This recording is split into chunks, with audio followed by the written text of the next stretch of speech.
जनवरी का महीना अब भी शुरू ही हुआ था, पर ऐसा लगता था मानो ठंड अपने चरम पर पहुंच गई हो। गांव के हर घर की छत पर सुबह को बर्फ जम जाता था। पेड़ों की शाखाएं मानो ठंड से सिकुड़ गई थीं। सूरज देवता तो निकलने का नाम ही नहीं ले रहे थे। ये ठंड का मौसम अमीरों के लिए बहुत सुहाना होता था, पर गरीबों के लिए उन पर मुसीबत का पहाड़ टूटने जैसे होता था। हे ऊपर वाले, ये कितनी ज्यादा ठंड कर दी है आपने। कुछ तो तरस खाओ हम गरीबों पे। देख रही हो लक्ष्मी, कितनी कड़ाके की ठंड है। इस बार घर से बाहर निकला भी नहीं जा रहा है।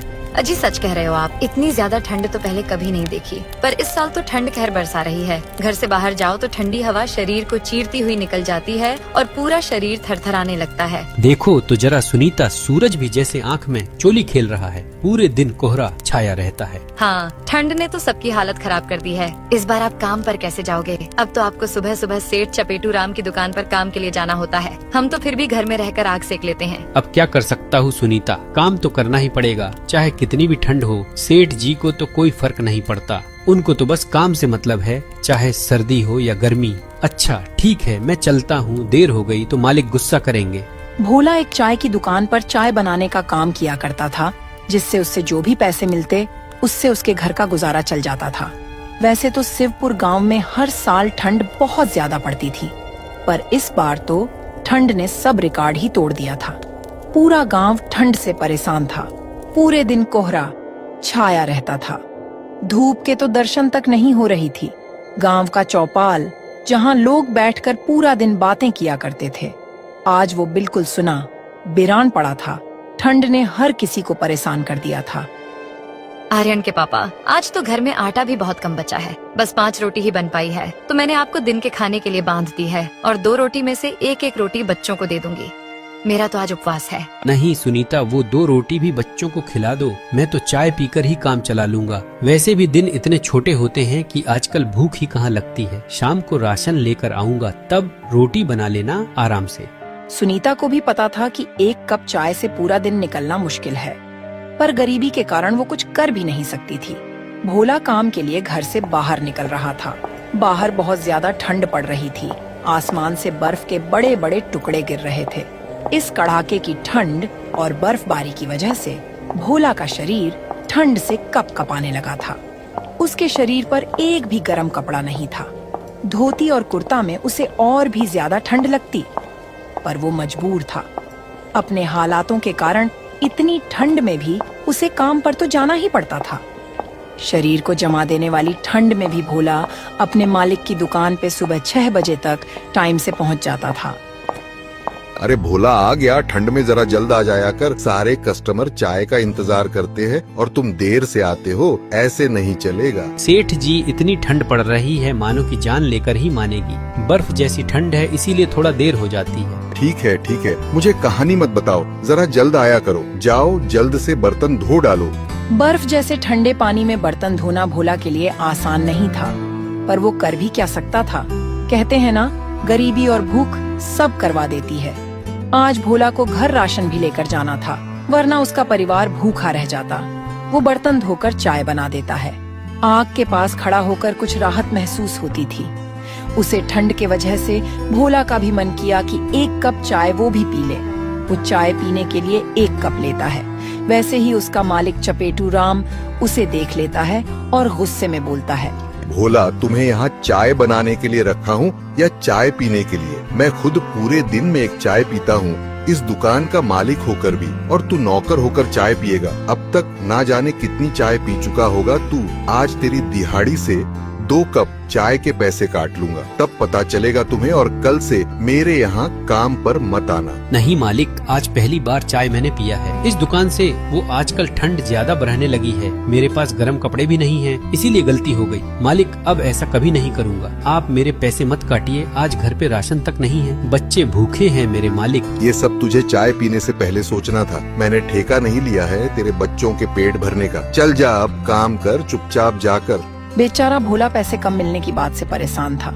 उसे क्या पता था कि वो 1 कप चाय उसे इतनी महंगी पड़ेगी। शाम तक वो काम करता रहा और कम पैसे लेकर घर की तरफ चला गया।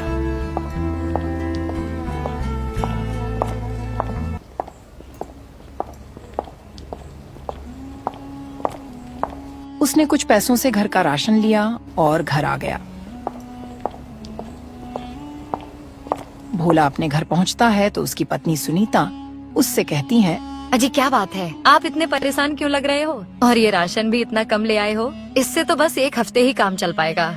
भोला सुनीता को सारी बातें बता देता है। सुनीता, मैं बहुत मजबूर हूँ। मालिक ने मुझे काम से निकाल दिया आज, क्योंकि मैंने 1 कप चाय पी लिया था और तो और मेरे पैसे भी काट लिया, इसीलिए राशन कम ले आया हूँ। हे भगवान, तूने यह ठंड क्यों बनाई है? हम गरीबों का गुजारा कैसे होगा? अब क्या होगा जी, ऐसी सर्दी में कैसे गुजारा होगा हमारा? तुम परेशान मत हो, मैंने थोड़ा पैसा बचा लिया। यह लो, और बच्चों के लिए गर्म कपड़ा ले लेना। अजी आप अपने पास ही रखो और अपने लिए गर्म कपड़े ले लेना। हालत तो देखो जरा अपनी, इतनी ठंड में सिर्फ ये धोती कुर्ता ही है आपके पास। आपको भी तो ठंड लगती होगी। बच्चों के पास अभी पुराने कपड़े हैं, उनसे काम चल जाएगा। और मैं तो ज्यादातर चूल्हे के पास ही रहती हूँ, मुझे घर में इतनी ठंड नहीं लगती। आप तो बाहर काम करते हो।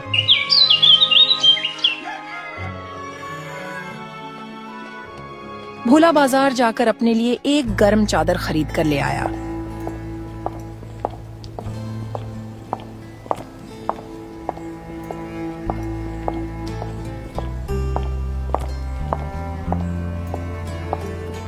सुनीता जब खाना बनाती है तब बच्चे उसके पास ही बैठे रहते थे और आग तापते थे। सुनीता, मैं बाहर जाता हूँ, देखता हूँ शायद कोई काम मिल जाए। ऐसे घर पर खाली तो नहीं बैठ सकता। अगर घर पर रहूंगा तो खाने के लिए मुहताज हो जाऊंगा। हाँ जी, ध्यान से जाइएगा और शाम को समय से घर वापस आ जाइएगा। ठंड बहुत ज्यादा हो रही है। भोला घर से बाहर निकल जाता है। बाहर ठंडी हवा चल रही थी, पर भोला उसकी परवाह किए बिना बस चला जा रहा था कि कहीं तो उसे काम मिल जाएगा। वह बाजार के एक दुकानदार के पास जाता है और काम मांगता है। भैया जी, क्या आपके पास कुछ काम मिल जाएगा क्या? कोई भी काम दे दो, मैं सब करने के लिए तैयार हूँ। अरे नहीं भाई, कुछ भी काम नहीं है तुम्हारे लिए अभी। वैसे ही सर्दी की वजह से काम ठप पड़ा है आजकल। भोला ने कई जगह काम ढूंढा पर उसे कोई काम नहीं मिला।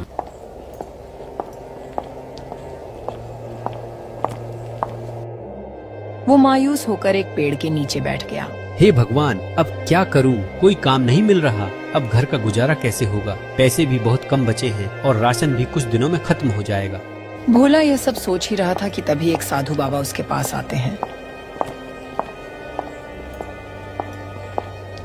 बेटा, क्या तुम मेरा थोड़ी सी मदद कर दोगे? मेरा कुटिया यहाँ से कुछ दूरी पर ही है। वो ठंड बहुत ज्यादा है और हवा भी तेज चल रही है, इसलिए मैं अब और ये लकड़ियाँ ज्यादा दूर तक नहीं ले जा पा रहा हूँ। मेरा लकड़ियाँ मेरे कुटिया तक पहुँचा दो बेटा, तुम्हारा बहुत बड़ा एहसान होगा। ठीक है बाबा जी, चलिए मैं आपका सामान आपके कुटिया तक पहुँचा देता हूँ। भोला साधु बाबा की लकड़ियाँ का गट्ठर अपने सर पर उठाकर उनके साथ चलने लगता है।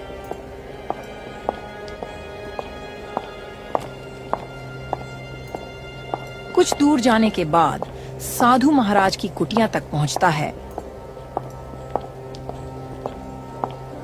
लीजिए साधु महाराज, आपका कुटिया आ गया। क्या आप यहाँ अकेला रहते हैं? यहाँ तो बहुत ठंड लग रही है। हाँ बेटा, मैं यहाँ अकेला रहता हूँ। मैं इसी कुटिया में तपस्या करता हूँ। यहाँ बहुत ठंड लगता है, इसीलिए लकड़ी लाने गया था। बस एक मेरी गाय रानी मेरे साथ रहती है, पर अब मैं इसका भी ठीक से ख्याल नहीं रख पाता हूँ। अच्छा बाबा, अब आप आग जलाकर आराम करें और कुटिया को गर्म रखें। ठंड बहुत ज्यादा है। मैं अब चलता हूँ, मेरे बच्चे घर पर इंतजार कर रहे होंगे।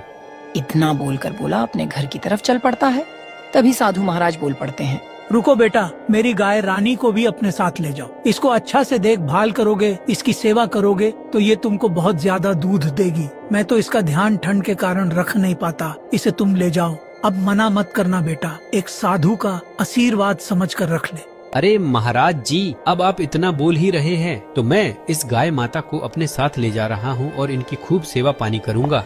भोला गाय को लेकर घर की ओर चल देता है।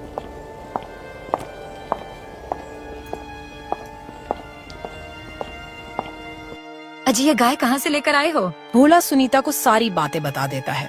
सुनीता, अब से ये हमारी गाय माता हैं और इनकी सेवा की जिम्मेदारी भी हमारी है। तुम जाकर खाना बनाओ, तब तक मैं गाय माता के लिए कुछ हरी घास लेकर आता हूँ। हो सकता है इन्हें रात में भूख लगेगी। तुम तब तक एक बाल्टी पानी पीला देना गाय माता को। भोला गाय के लिए चारा लाने जंगल जाता है।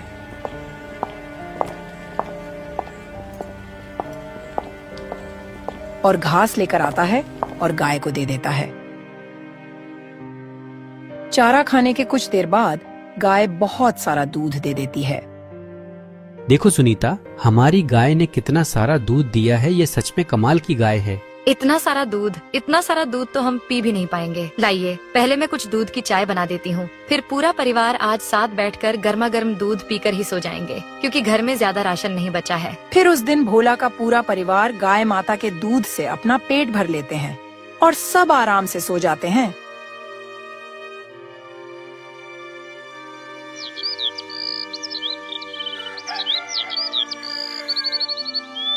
अजी, हमारे पास इतना सारा दूध हो गया है, क्यों ना हम चाय का काम शुरू कर लें। सर्दी का मौसम है, आजकल अच्छा चलेगा चाय का काम। हाँ सुनीता, तुम बोल तो ठीक रही हो, पर बाकी का सामान उसका क्या? उसके लिए पैसे कहाँ से आएंगे? अजी, आप कुछ पैसे मुखिया जी से उधार ले लो, काम चल जाने के बाद चुका देंगे। फिर भोला अगले दिन मुखिया के घर पैसे लेने जाता है।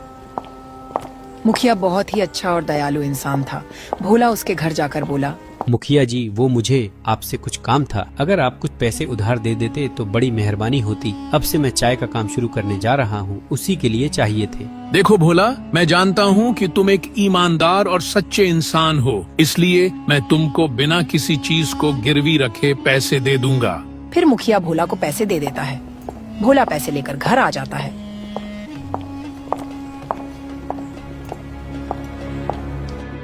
और अगले दिन वो चाय का काम शुरू कर देता है। भोला इतनी अच्छी चाय बनाता है कि सब उसकी चाय के दीवाने हो जाते हैं। लगता था गाय माता के दूध से बनी चाय में कुछ जादू था। जो चाय पीता बस उसी चाय के गुण गाने लगता। इस तरह जो भी भोला की चाय पीता वो रोज उसकी दुकान पर आने लगा। अब भोला का चाय का काम बहुत तेजी से चलने लगा। उसकी दुकान पर चाय पीने वालों की लंबी लाइन लगने लगी। ये सब देखकर सेठ चपेटू राम को उससे जलन होने लगी। ये ससुरा तो बड़ा चालाक निकला। मैंने इसे काम से निकाल दिया तो इसने खुद की दुकान खोल ली। इसे तो सबक सिखाना ही पड़ेगा। सेठ चपेटू राम कुछ गुंडों को अपने पास बुलाता है और उनको भोला को परेशान करने के लिए पैसे देता है। ये ले लो पैसे और जाकर भोला को मजा चखा दो। उस भोला की इतनी हिम्मत कि मुझसे बराबरी करने की सोच रहा है। 2 कौड़ी का आदमी था और 2 कौड़ी का ही रहेगा। बड़ा आया सेठ बनने। गुंडे भोला की दुकान पर जाकर उसे धमकी देते हैं। फिर वो गुंडे भोला की दुकान की चाय पीने के लिए मांगते हैं। क्योंकि ठंड का मौसम था, भोला उन्हें चाय दे देता है। उसके बाद चाय पीकर वो भी उसकी चाय के दीवाने हो गए। गाय माता के दूध में ही कुछ जादू था। जो उस दूध की चाय पीता उस चाय के दीवाने हो जाते। वो गुंडे उसकी चाय की तारीफ करते हैं। अरे वाह भोला भाई, क्या चाय पिलाई है तुमने। अब कोई जरूरत नहीं है हफ्ता देने की, बस रोज 1 कप चाय पिला दिया करो। फिर वो गुंडे खुश होकर वापस सेठ चपेटू राम के पास जाते हैं और उल्टा चपेटू राम को पीटने लगते हैं। अरे भगवान, अरे मूर्खों, मुझे क्यों पीट रहे हो? मैंने तो तुम्हें भोला को डराने धमकाने के लिए पैसे दिए थे। छोड़ो मुझे। ये लो तुम्हारे पैसे सेठ, और आज के बाद अगर भोला भाई को परेशान करने का सोचा भी तो हमसे बुरा कोई नहीं होगा, समझे सेठ? ऐसा बोलकर वो गुंडे सेठ को उसके पैसे वापस देकर वहाँ से चले जाते हैं और सेठ को उसके किए का फल मिल जाता है। भोला की दुकान अच्छी चलने लगती है और वो अपने परिवार के साथ खुशी खुशी रहने लगता है।